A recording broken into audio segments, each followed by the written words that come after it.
السميع العليم من الشيطان الرجيم. بسم الله الرحمن الرحيم، والصلاة والسلام على أشرف المرسلين سيدنا ومولانا محمد وعلى آله وصحبه وسلم تسليما. السلام عليكم ورحمة الله وبركاته.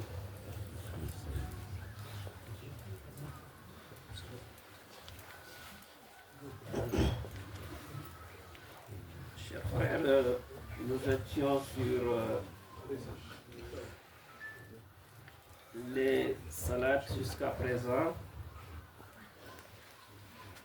Nous avions fini de citer les obligations et comment on peut les rattraper si on a omis de les rapporter dans la prière. La dernière fois, on avait parlé des erreurs que l'imam il pouvait commettre et que les mamoun pouvaient le signaler par un tasbih. Aujourd'hui, Inch'Allah, on va parler d'une autre obligation qui est en dehors de la prière elle-même. C'est une autre obligation qui concerne ceux qui ont des difficultés ou bien qui sont malades. Comment ils doivent prier sinon, selon leurs possibilités. Bismillahirrahmanirrahim. للصلاة المفروضة سبحة أحوال مرتبة من قيام وجلوس حكمهما وما يتعلق بهما ويجب على كل مكلف أن يتعلم مسائل هذا الباب إذ ليس أحد مقسوما من المرض. Les ulama venant de l'étude qui ont sur les hadiths du prophète Mohammed sallallahu alayhi wa sallam, ils ont cité ici cette chose que le cheikh il dit kull mukallafin, toute personne responsable doit s'enquérir ou doit apprendre ces masalas, ces exemples. Pourquoi? Parce que personne n'est à l'abri de la maladie. Tout le monde tombe malade. Et il ne faut pas attendre que quand tu seras malade, et tu vas te demander comment je vais prier dans cette situation. C'est pour ça, c'est des obligations qui font partie des obligations de la prière, mais qu'on n'a pas citées dans la prière elle-même. On les a sortis ou bien ils ont dans un autre groupe où les ulama ils l'ont cité. Car il dit personne n'est à l'abri de la maladie. Et dans ces obligations, ces 7 éléments qu'on va citer, il y a 4 qui sont obligatoires. أربعة منها على الوجوب وثلاثة على الاستحباب. Les 4 sont une obligation. Les autres sont quelque chose de préférable. التي على الوجوب أولها القيام بغير استذناب. القيام بغير استذناب. C'est-à-dire de prier sans s'appuyer sur une autre chose. Tu es malade, tu ne peux pas te tenir debout. Carrément, tu t'appuies soit sur une canne, ou bien tu s'appuies sur une personne, ou bien un pilier qui est dans la mosquée. Ça, c'est la première obligation. Si tu ne peux pas, sans s'appuyer, par exemple, c'est ça la première position. D'être debout et sans s'appuyer. Ça, c'est une obligation. C'est facile à retenir. Deuxièmement, sumal qiyamu bistinadin. Le fait d'être debout en s'appuyant sur une canne, bien sur une personne, ou bien sur tout ce que vous pouvez avoir comme appui pour faire la prière. Ça, c'est l'obligation d'être debout, ces deux situations-là. Si tu ne peux pas être debout sans s'appuyer, tu ne peux pas aussi s'appuyer parce que tu es tellement malade, tu t'assois à même le sol et tu pries. Si tu n'as pas cette possibilité de s'asseoir à même le sol sans s'appuyer, tu t'appuies sur quelque chose, une chaise ou bien n'importe quelle chose qui va te soutenir pour t'aider à accomplir la prière. Donc on voit qu'il y a 4 situations. La première, c'est les deux positions. La position d'être debout et sans s'appuyer. La deuxième est d'être debout et de s'appuyer. C'est pour les deux cas de la position debout. Et le deuxième cas, c'est quoi? C'est tu t'assois sans s'appuyer. La quatrième, c'est quoi qui suit quand on est assis? On s'appuie soit sur une chaise ou bien on ne sait pas tout ce que tu vas trouver qui va t'aider à faire la prière. C'est très important cette masala, Inch'Allah. Parce qu'on peut se dire comment on va être malade pour ne pas pouvoir. Tu ne penses même pas que toi tu vas être malade. C'est pour ça que le chef d'emblée dit il faut que tout responsable, al-mukallaf, qu'il essaie de s'enquérir de ces enseignements-là. Parce que personne n'est à l'abri de la maladie. Il peut y arriver aussi que tu viens pour faire la prière, tu fais takbiratul ihram, l'imam est en train de réciter et en ce moment tu sens des malaises qui t'attaquent. Tu n'as pas à essayer de résister. Il faut s'asseoir automatiquement. Et quand tu t'assois, tu fais la prière fidulous. C'est mieux que de tomber dans les, comme on dit, dans les pommes, ou bien être là, tu vas perturber la prière et les gens ils vont s'écarter et même tu risques pour ta santé. Voilà. Et cela c'est Murattabat, c'est en ordre. Si tu as la possibilité de prier sans t'appuyer, il faut prier sans t'appuyer. Si tu n'as pas la possibilité de le faire, tu t'appuies. Si tu n'as pas la possibilité de t'appuyer, tu t'assois pour prier.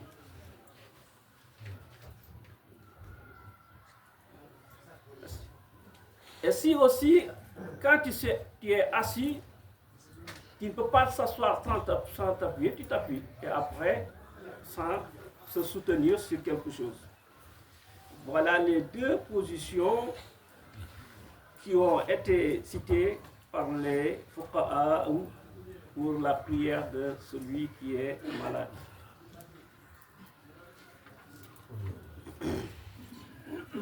Les trois qui vont suivre, c'est quoi? C'est des al-mustahab. C'est quelque chose qui est préférable de faire.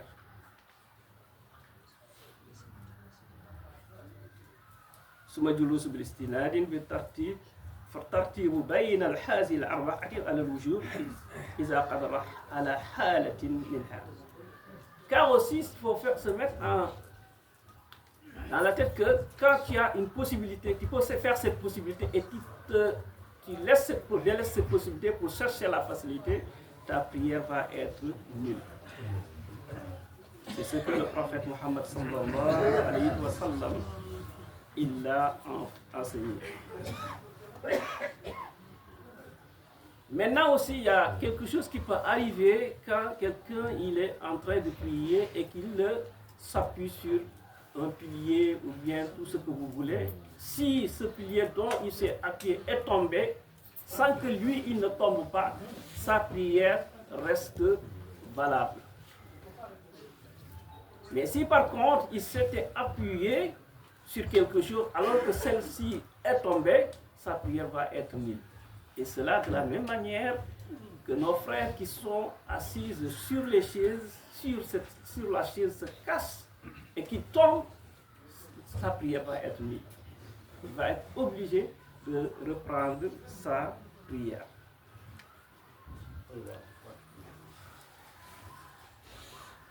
قال النبي صلى الله عليه وسلم صل قائما فإن لم تستطع فقائدا فإن لم تستطع فعلى جنب. Les trois qui vont venir, on avait cité qu'il y avait 7 éléments, 7 choses qu'on devait mémoriser, savoir dans la prière de celui qui est malade. On a cité les 4, il reste les 3 autres.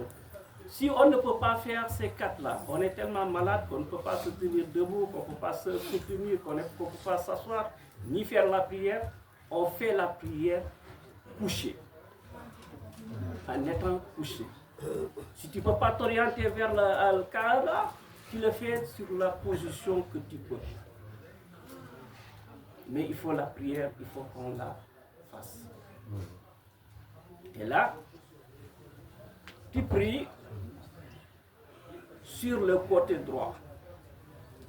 Tu te poses sur le côté droit et tu fais la prière. Comment tu le fais? Tu le fais en mimant, en te disant que voilà, tu récites Fatiha, tu récites Suratul Asura, après tu fais un ruku, après tu te lèves, tu répètes en même temps ce que tu dois répéter dans la prière, et après tu fais as-salat.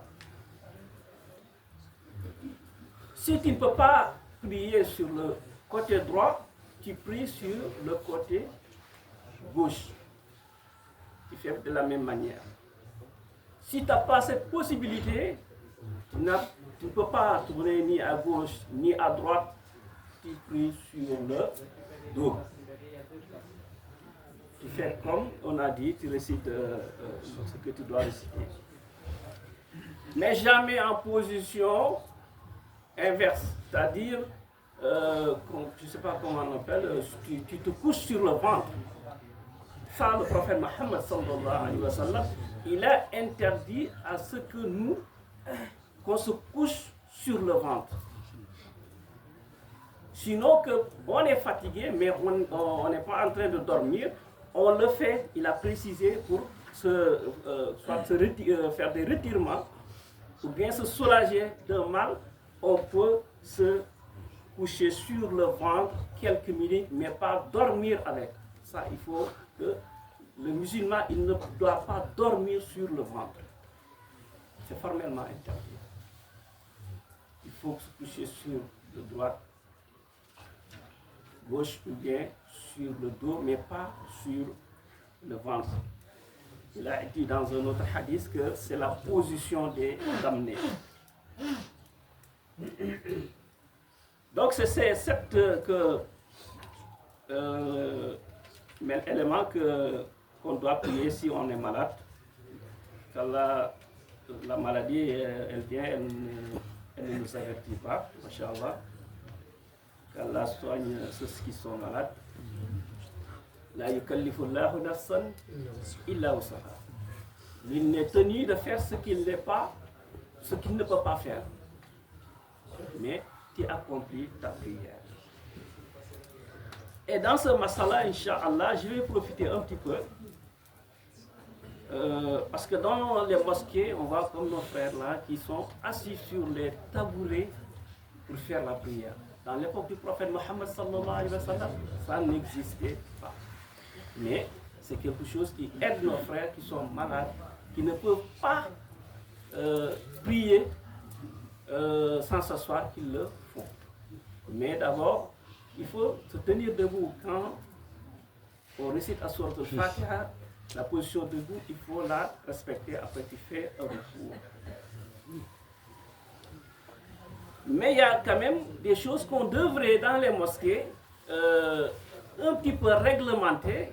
Peut-être que ça ne se passe pas dans cette mosquée, mais il y a plusieurs, ou bien que ça se passe ici, il y a plusieurs mosquées où les gens, ils vont mettre le tabouret derrière l'imam, juste derrière l'imam, parce que si tu le mets derrière l'imam, ou bien que vous êtes 2 ou 3, et l'imam, il est rattrapé par une chose dont il ne peut plus diriger la prière. Est-ce qu'il va vous tirer pour faire la prière?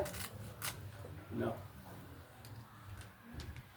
Il y en a aussi, pour qu'ils soient bien alignés avec les rangs, ils mettent les tabourets juste sur la ligne et ils mettent le tabouret derrière celui qui prie derrière lui. Ils vont le gêner. Ça, il faut qu'on le dise. Hein? Ils vont le gêner parce qu'il y en a des gens, ils comprennent vraiment comment ils s'organisent pour ça. Ils vont se mettre un petit peu à l'écart ou bien devant un plié ou bien à côté, comme ça, ils ne vont pas gêner. Mais il y a des fidèles, non. Même dans les mosquées, tu vois des fidèles, dès qu'ils rentrent dans la mosquée, juste là, ils rentrent, ils commencent à faire Tahiyatul Lillah. Un autre, il va faire, un autre, il va faire. Et il y a les fidèles qui sont derrière, qui ne peuvent pas accéder devant. On est obligé de les entendre. Dans cette mosquée, il y a les piliers, mais il y a une mosquée, les gens ils rentrent juste et quand ils font le takbir, ils ont commencé à prier, personne ne peut partir parce qu'ils ont fermé la porte de la mosquée, juste tout simplement. Sinon, tu passes devant eux. C'est pour ça que quand tu rentres dans la mosquée et que tu devrais faire la prière, il faut voir le bon endroit pour faire ta prière. Mais moi, j'ai remarqué, parce que quand tu pousses ta chaise derrière et que tu fais la prière, tu es en position debout, mais devant toi, il y a tellement de l'espace. Et derrière, tu gênes le fidèle qui est derrière toi. Tu dois avancer. Tu dois avancer ta chaise. Bien t'aligner. Parce que Al-Julusu, la position assise, c'est Sunnah. Et celui qui est derrière toi, il va faire son sujoud et c'est Al-Fardu. Toi, tu l'empêches de faire, tu ne fais pas le fardu et tu l'empêches de faire Al-Fardu.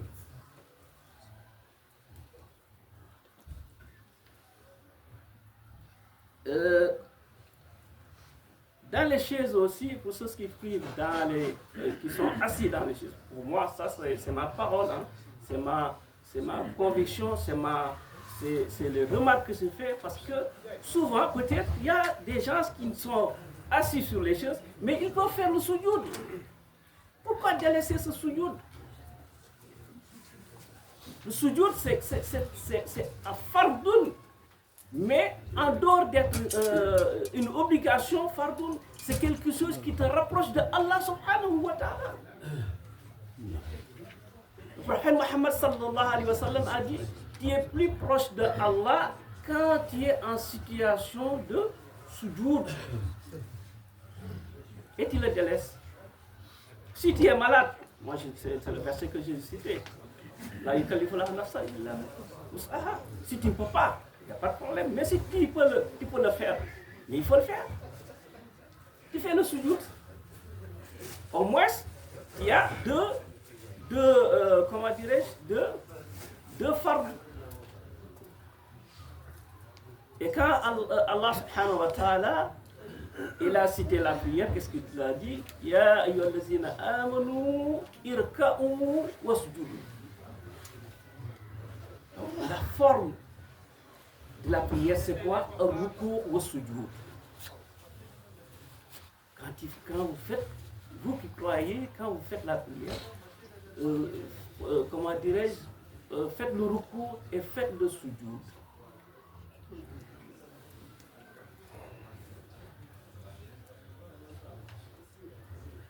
Le sujoud, c'est quelque chose de très important. N'oublions pas que notre ancêtre, Adam,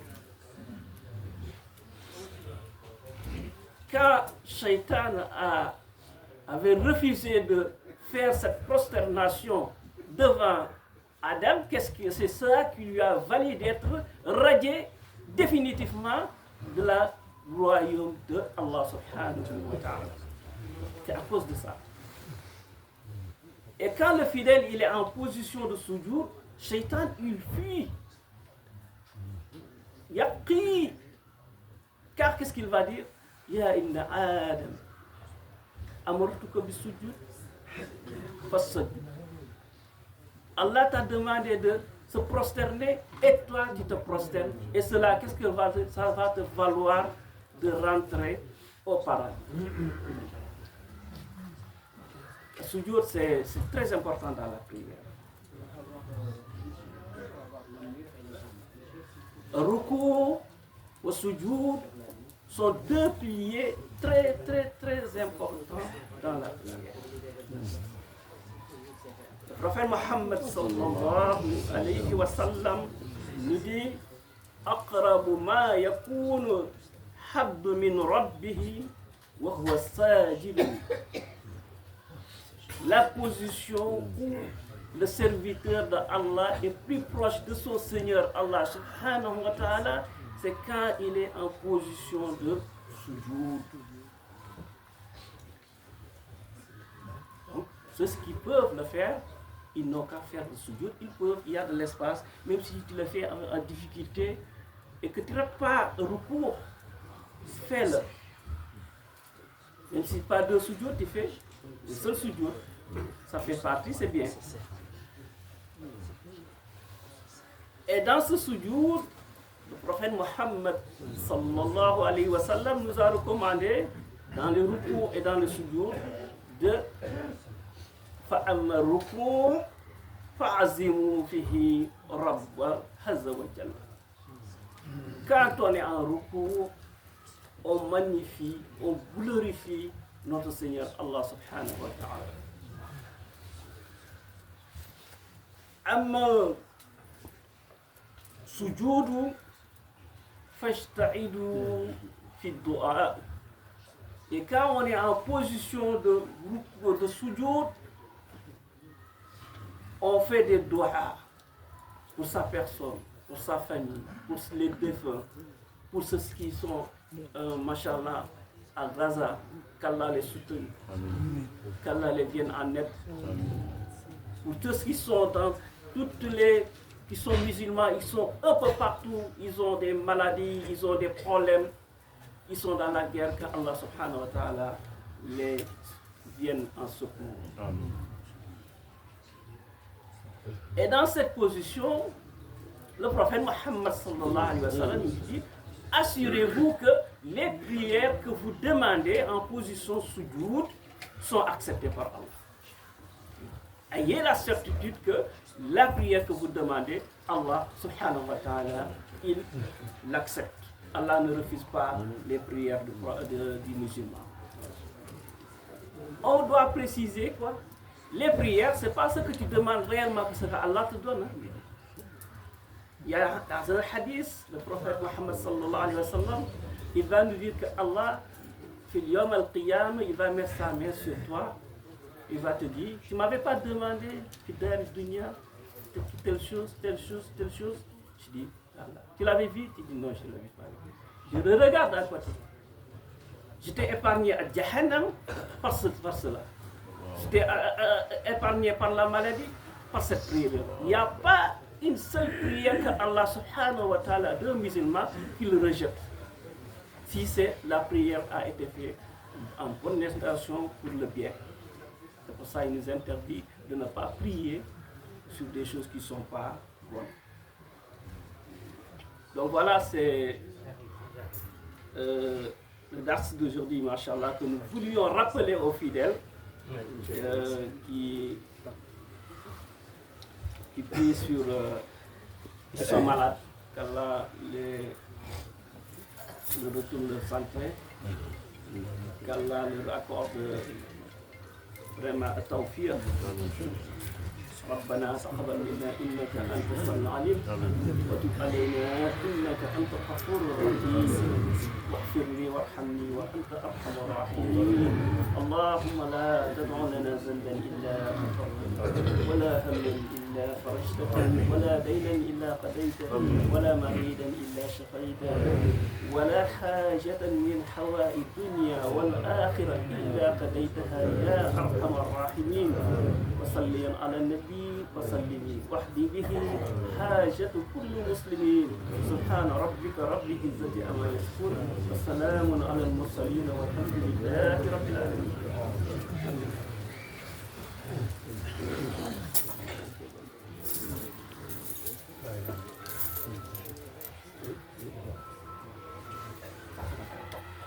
Voilà, si vous pouvez faire un effort de vous serrer, parce que la mosquée est un peu pleine, si on peut se serrer un peu plus les frères, pour permettre à ceux qui arrivent un peu en retard de trouver une place, ça évitera les